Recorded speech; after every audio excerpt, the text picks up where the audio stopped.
What's up, family? How are you feeling? This is Basics 301, and we are definitely excited about your journey. And we have been trekking along and going forward.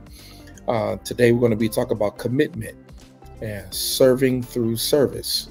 Serving through service. So, again, we are overwhelmingly excited about how you have pushed all the way to this particular point. If you're watching this and have not been through the first two series of lessons, I think I need you to stop. I need you to go back to those series 101 and 201. But today, this lesson today is going to be designed to give you an understanding of the great joys in Christianity. Your commitment to the Lord will move you to a desire to serve rather than to be served. And prayerfully, my hope is that every ounce of your selfishness will be replaced with a commitment to serve the Lord our God. Not only to serve him, but to serve his work, dealing with his church, and then likewise to serve his people. What is serving through service?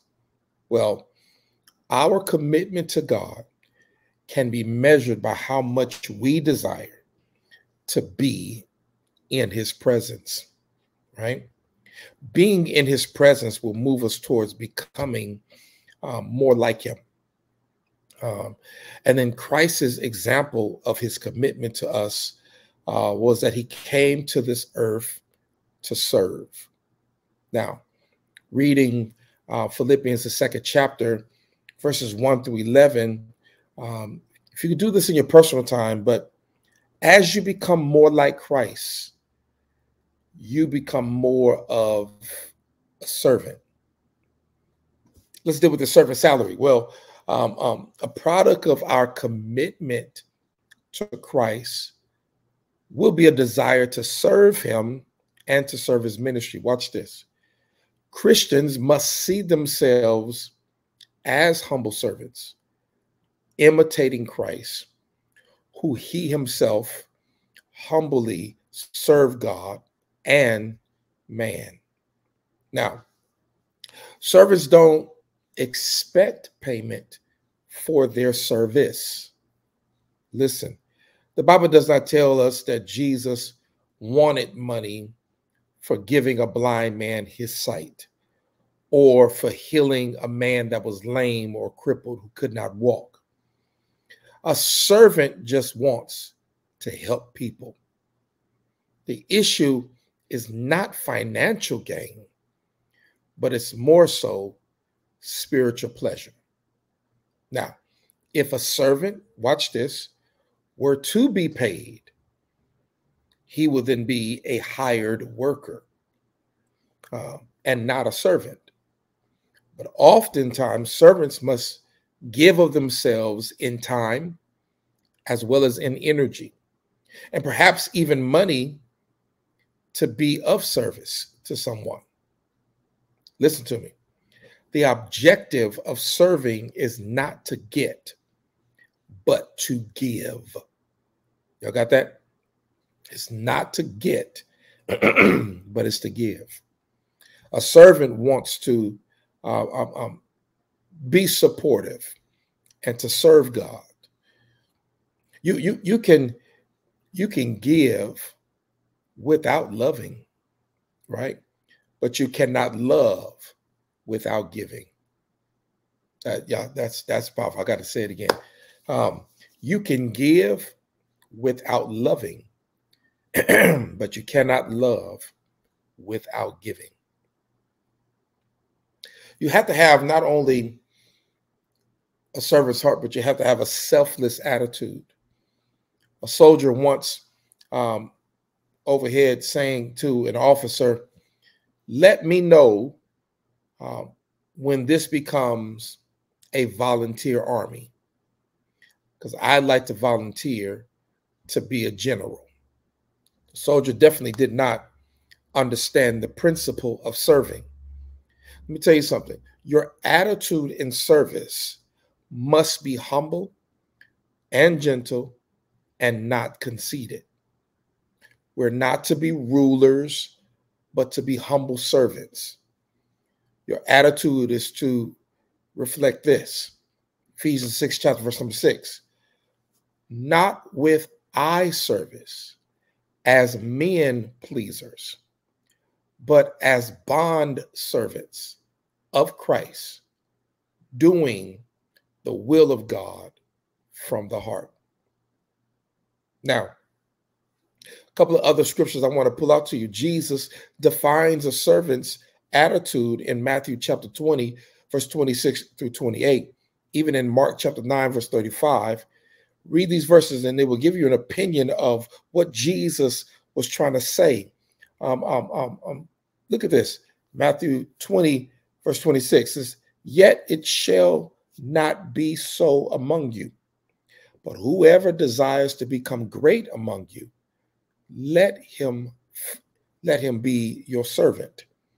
And whosoever desires to be first among you, let him be your slave.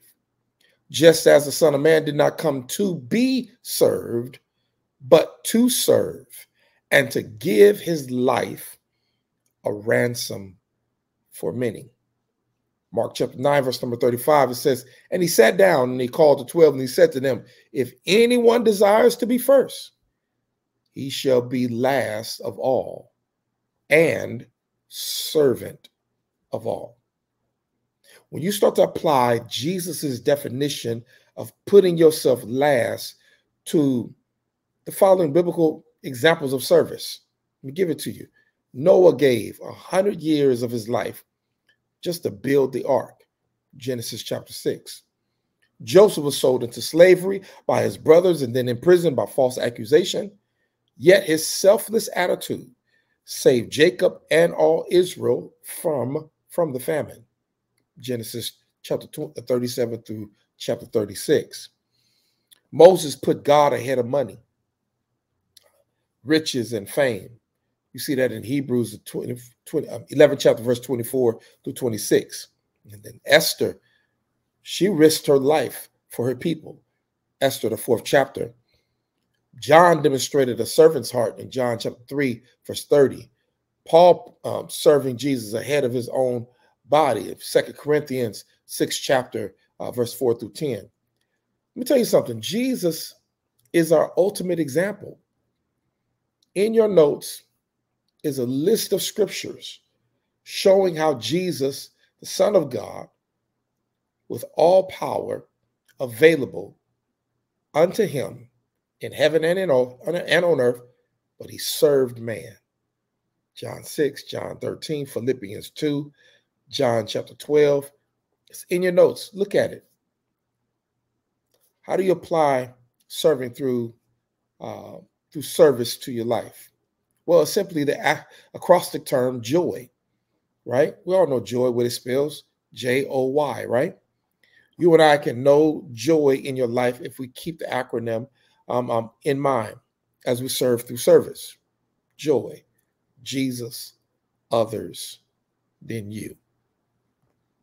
Y'all, that's powerful. You want to have joy? Jesus, then others, then yourself. That's the actual order of a servant's heart, believe it or not. Jesus comes first above everything else. If anything comes before Jesus, it's considered to be an idol. Others come next. Listen, look, Luke chapter 10, verse 30 through 37. I want to read this. Then Jesus answered and said, a certain man went down from Jerusalem to Jericho, and he fell among thieves who stripped him of his clothing, wounded him, and departed, leaving him half dead.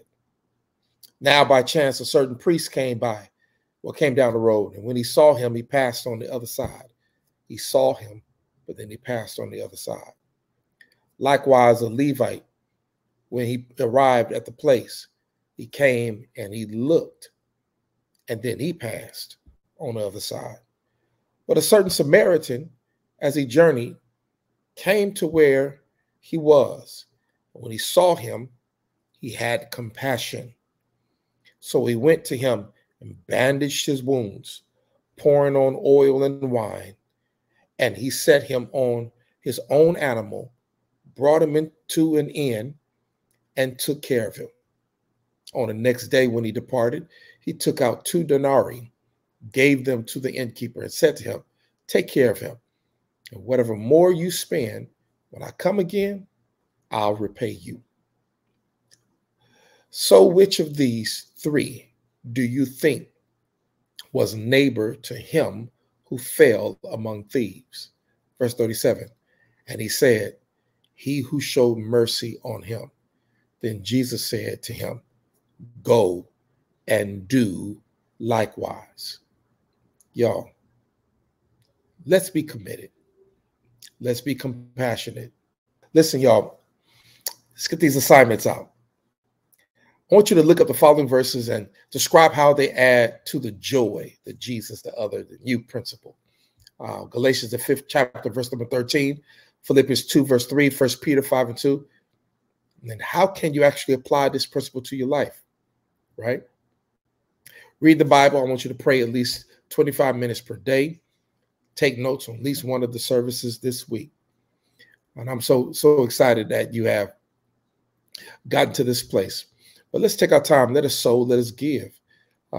If this has been a blessing to you, if this has been encouraging to you, if this journey has been helpful for you, I want you to sow. I want you to be committed to giving, committed to sharing in that. The information is right here. The QR code is there. Be a blessing so that we can continue to offer that which we offer right here by way of basics. But again, I thank you so very much in advance for your continued support as well as your journey. Keep walking. Don't give up. Don't stop. This is Bishop Withers with Basics, Believers Advancing Systematically into Christian Service. I believe God is going to do something amazing. He's going to do something great. Keep going, y'all. Don't stop. I'll see y'all. Peace.